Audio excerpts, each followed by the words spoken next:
The Joe Rogan Experience. What has it been like? You've owned X for a year now. Oh yeah. Do you ever wake up in the middle of the night and have a dream that you didn't do it, and your life is infinitely easier? Well, it's certainly a recipe for trouble, I suppose, or contention. What was it ultimately that led you to make the decision to do it?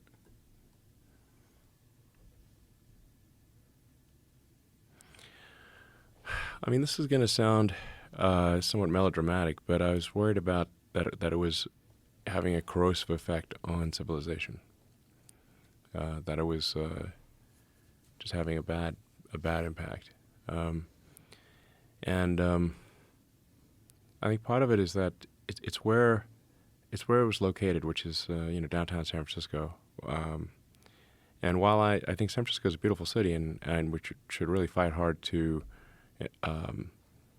kind of right the ship of San Francisco, if you've walked around downtown San Francisco, right near the FK Twitter headquarters, it's a zombie apocalypse. I mean, it's rough.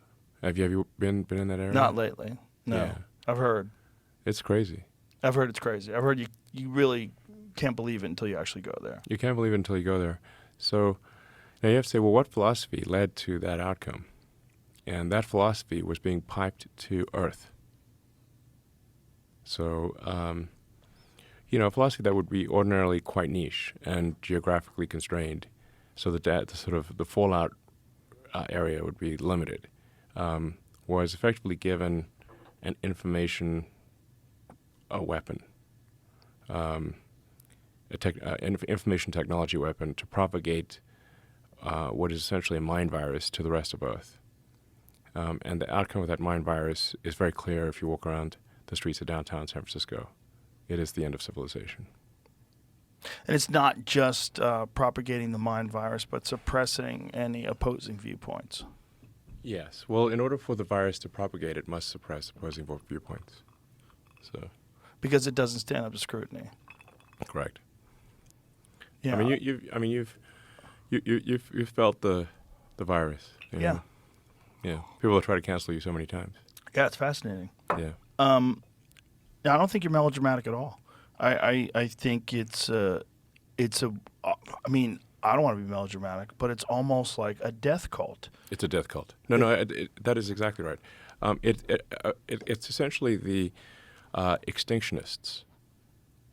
Like, it's in the limit. It is that they're propagating the extinction of humanity and civilization. And there's some people who are like most of the time it's implicit. They don't but sometimes it's explicit. Like, there was a guy on the front page of the New York Times who literally has the thing called the extinctionist movement, and he was quoted on the front page of the New York Times as saying, "There are 8 billion people in the world, but it would be better if there were none."